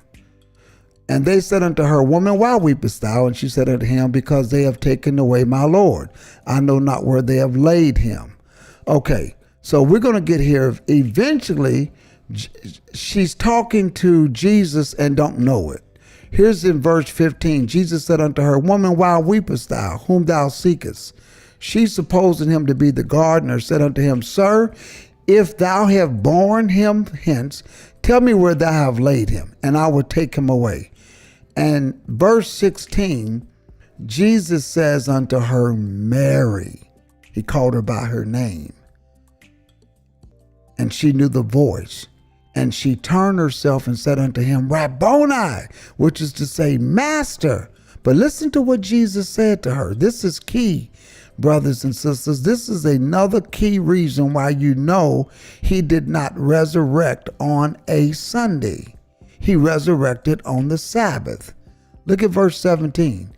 He said unto her, Touch me not, for I am not yet ascended unto my Father. Go to my brethren and say unto them, I ascend unto my Father and your Father, and my God and your God. And Mary did as he had told her to do. Now, why did he tell her not to touch him? Because in Leviticus, the law is, in the 23rd chapter, in verse 14, ye shall eat neither bread nor parched corn nor green ears until the self same day. That same day. And when do you do this? That you got to wave it to your God. It's always the morrow after the Sabbath. There it is right there. You shall wave your sheaf to be accepted for you on the morrow after the Sabbath. So being that Jesus was able to resurrect by the end of the week before the sun went down, then you can wave him. You can consider that being waved on the morrow after the Sabbath, which is the next day. The reason why Mary could not touch him, it wasn't because she was a woman, wasn't because of anything. It was because of the law. You cannot touch him until he's been waved, as it says here, I got to go ascend. Why is he ascending? Why is he going to my Father, your God? Why is he doing that? Because in Leviticus, the 23rd chapter, it tells you right here, until you have brought an offering to your God. And you can't touch it until that self same day, right here. So let's look at what happened that night. Because after he had waved, guess what happened? Later that night, guess what they were able to do? They were able to touch him. Listen to this in verse number 19. Then the same day at evening, still being the first day of the week, the doors were shut, the disciples were assembled for fear of the Jews. Jesus came and stood in the midst and said, Peace be unto you. And then when they didn't realize it was him, he showed them his hands and his sides, and the disciples were glad. And when they saw him, they realized it was him. When you read over in the other Gospels, they touched him. Look, it's me. Why is it that they can touch him now and Mary couldn't touch him in that morning? Because he had not yet been waved. And when do you wave it? On the morrow after the Sabbath. Which means if he rose on a Sunday, then nobody could touch him until the following weekly Sabbath, and then he would be waved on the morrow after the Sabbath. But because he resurrected before the sun went down within that week, that's how come we know he resurrected on a Sabbath. Now, let me show this to you. Let's go to our calendar. So let's figure when Pentecost is going to be. Here's going to be, brothers and sisters. If Passover, let's go back up to March, is here 3 days and 3 nights later, let's count it. 1, 2, 3. The 30th is your harvest. Okay? What is the law of the harvest? You cannot touch it until it has been waved on the morrow after the Sabbath. There's the weekly Sabbath on the 3rd. And then there's the first day of the week. That's when you wave the offering. And when you wave the offering, you must count. Let's go back to the scriptures and see what happens once you wave your offering. Okay, let's listen to this. Let's go back to Leviticus, because this is what has to happen. Look at verse number 15. And ye shall count unto you from the morrow after the Sabbath. The morrow after the Sabbath is the first day of the week. From the day that ye brought the sheaf of the wave offering, 7 Sabbaths got to be completed. And then the morrow after the 7th Sabbath, you should have numbered 50 days. And that is the day of Pentecost. That's the day of Pentecost. So let's go back to our calendar and let's do that. We're going to count from the morrow after the Sabbath. That's going to be day 1. And we got to number 7 Sabbaths. And then the morrow after the 7th, because 7 times 7 is 49. So the morrow after the 7th Sabbath, you should have numbered 50 days. All right. So let's go to our calendar and do that. All right. So we got Passover on the 27th. Why? Because the 14th is day 1, because the new moon, according to what we had saw, is going to be on March the 13th at 12 o'clock in the afternoon. You won't see it until the day starts on the 14th. So that's day 1. 14 days later is Passover. The Feast of Unleavened Bread starts on the 28th and ends on the 3rd of April. So that's a Sabbath. And this year, the last day of the Feast of Unleavened Bread falls on the Sabbath.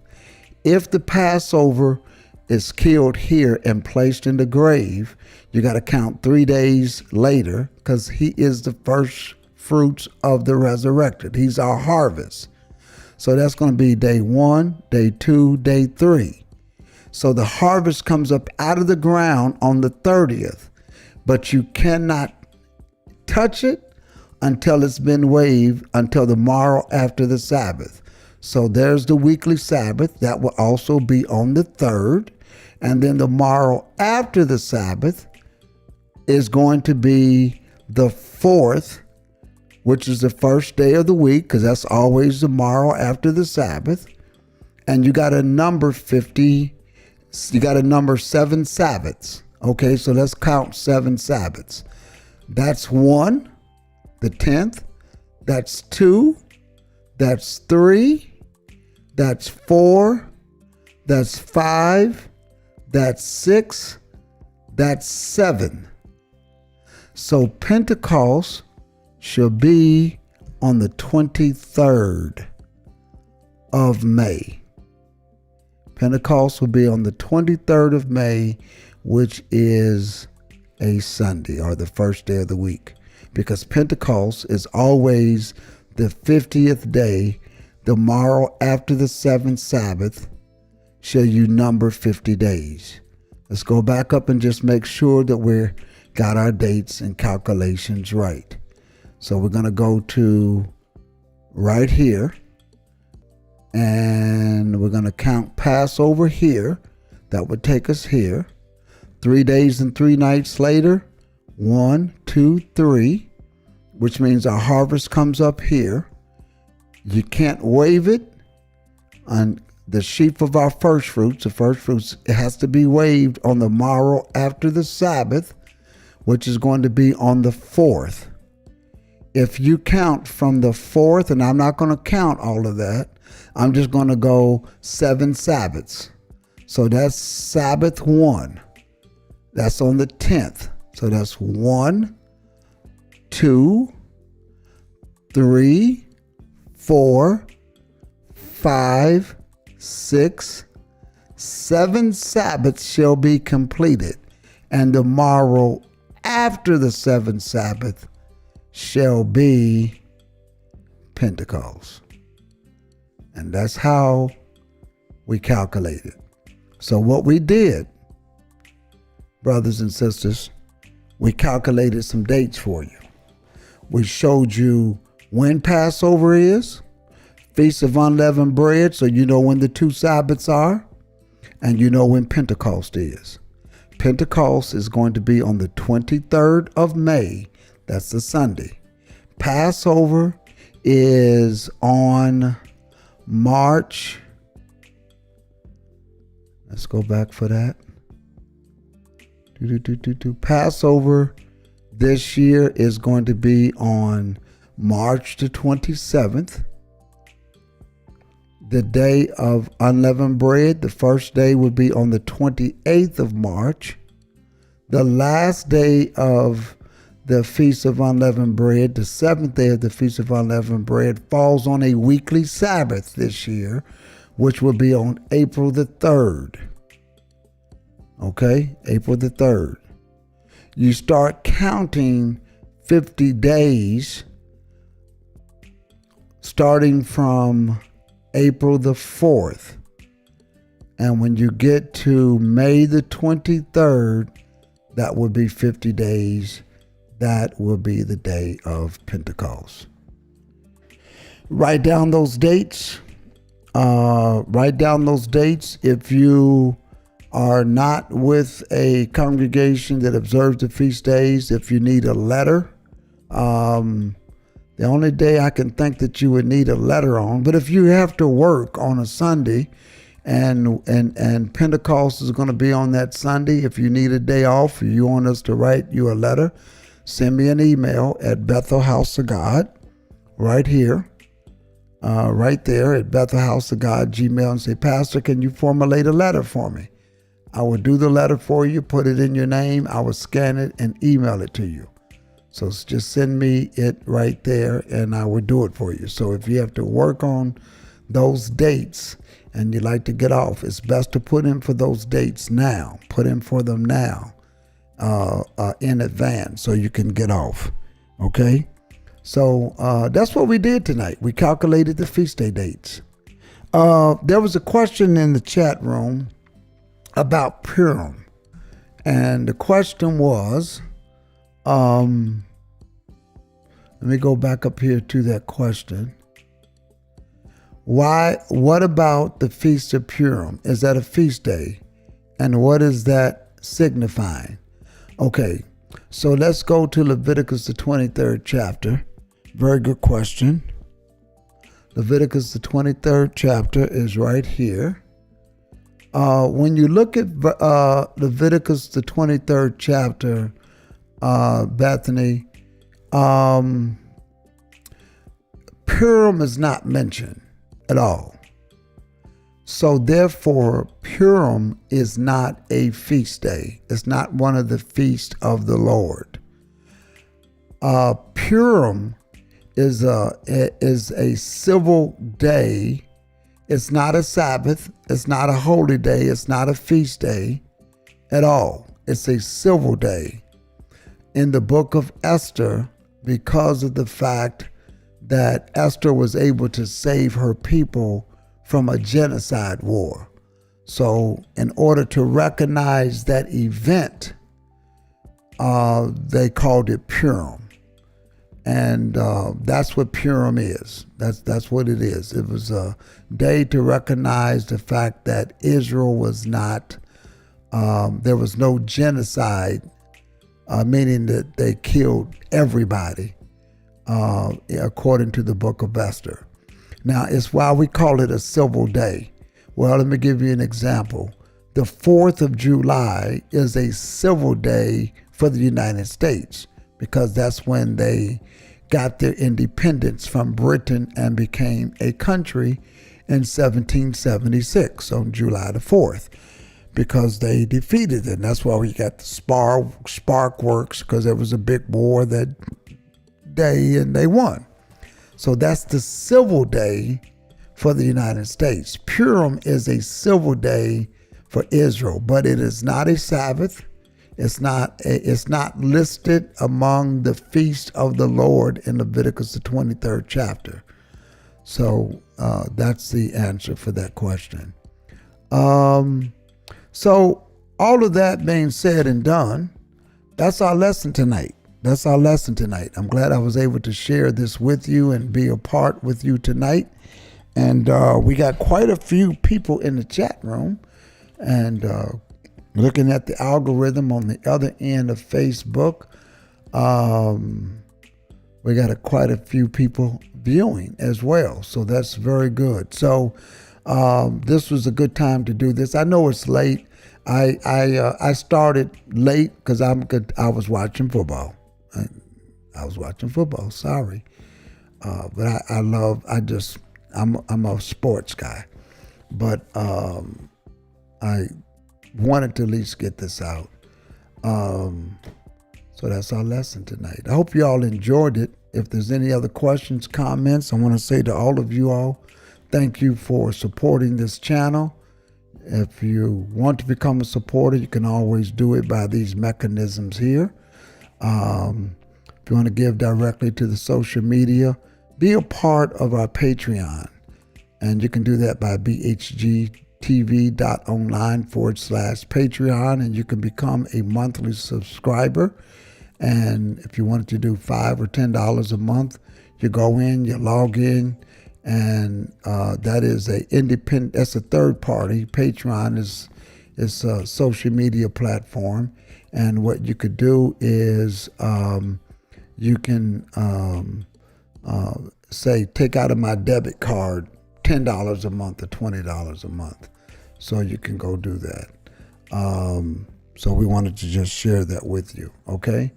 We want to welcome Hair by Jimmy, Salon and Spa. Hair by Jimmy, I do commercials, and if you send me some information, I will create a commercial for you and put it on our channel. So let me know if you're interested in doing that. I'll be glad to do that for you. Hair by Jimmy is, that's Sister Jimmy, and she is one of the singers for Voices of Zion. In fact, we're going to play that song tonight.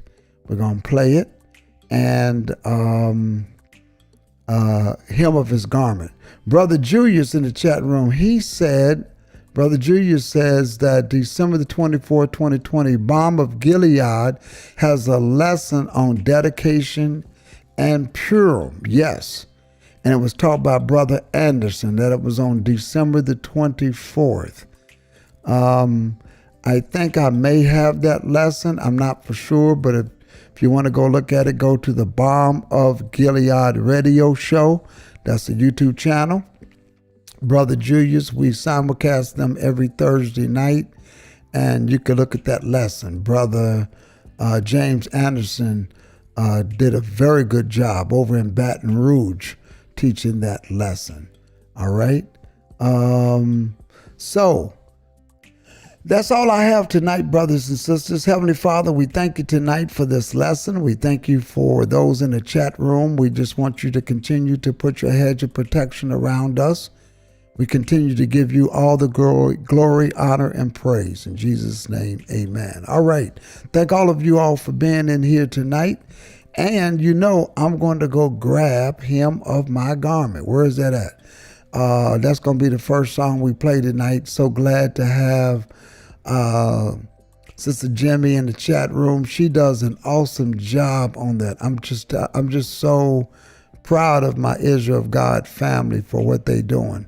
I'll let you all know when we will be on the Berean TV show on YouTube to do our dialogue on the Sabbath with Elder Michael Holloway. Shout out to Brother Berean and his platform. And I'll keep y'all posted on that time, okay? All right, that being said and done, here is some information on our phone app. If you want to download our phone app, you can also give. If you want to help support, you can also give through our phone app also. But if you want to just get notifications of just what Bethel's doing, you can download our phone app. Here's some information on that. Peace and blessings to all of you, all brothers and sisters. And we will see you tomorrow night with Come On In My Room right here on Bethel BHG TV. I hope you enjoyed yourself tonight. I'm looking for my exit out of here. I had it someplace. Where is it at? There it is, our phone app. Peace and blessings to you. We'll talk to you tomorrow night. Peace in Jesus' name.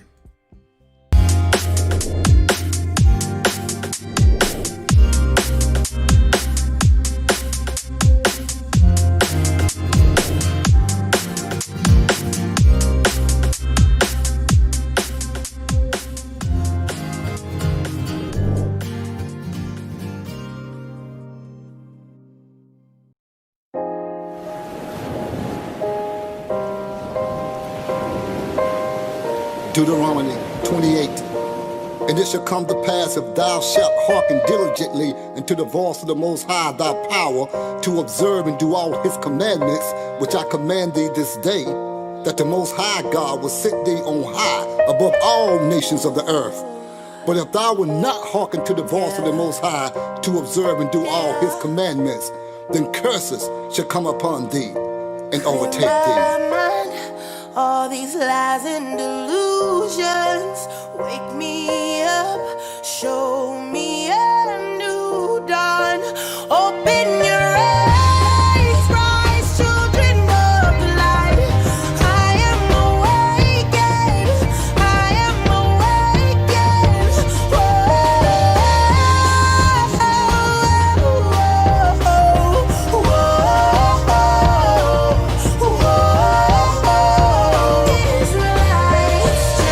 Israelites seek out the ways of the heathen to make a covenant with Satan's government. Turn their face away from the Most High, evil desire. 2 Kings 17 said they passed their sons and daughters through the fire. They begin cutting divine spiritual ties, clinging to the heathen lies. Evil spirits bind, breaking souls, breaking spirits, ripping flesh, breaking minds. Running from the Most High wrath on the blood-stained path. 70 AD, Israelites fall. The Most High's chosen seed go into captivity. Hebrew Israelites watch nations rise, they watch nations fall. Four beasts, Babylon, Medo-Persia, Greece. We pray for the fall of the fourth beast. Under the iron foot of Rome, we long to go home. A hopeless nation lies dead in the valley of the dry bones. Simulation of Shemites to Hamite clones. Israelites wrong. All these lies and delusions, wake me up, show me a new dawn. Open your eyes, rise, children of the light. I am awakened, I am awakened.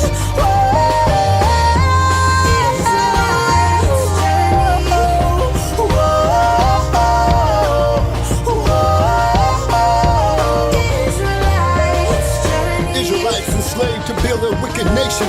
No true identity, only tribulations. Fed scraps of swine, we eat the worst of the animal kind. Used, confused, they set us in high places to be abused. Control the tribe, control the tribe. Our leaders take bribes to continue the lies. Fourth beast behind the scene in disguise, watching with the all-seeing eye.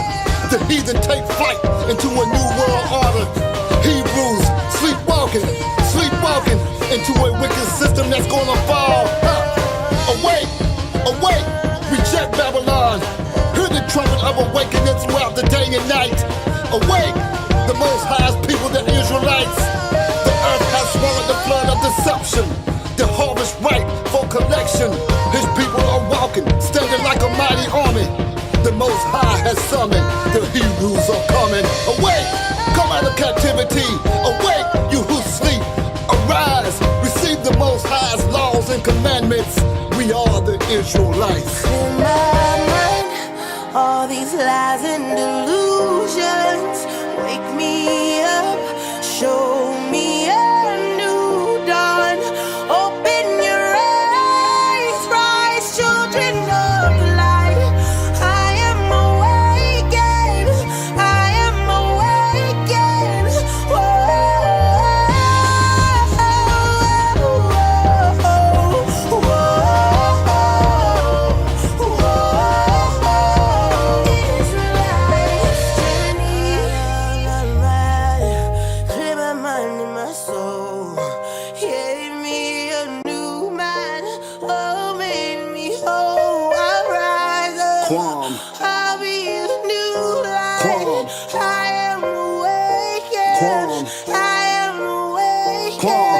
Show me. All these lies and delusions wake me up, show me a new dawn. Open your eyes, rise, children of the light. I am awakened, I am awakened.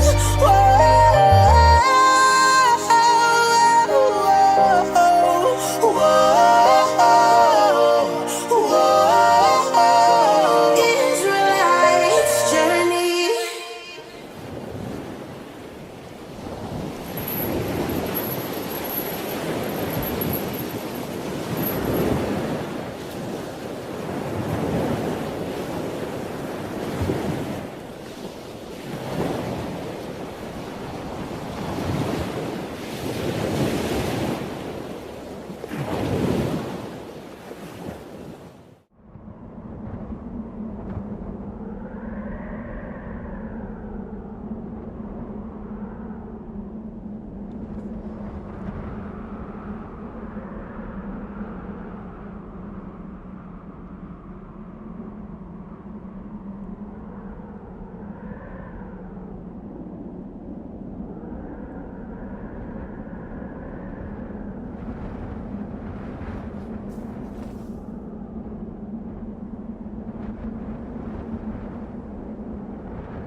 You are tuned into Bethel, BHGTV.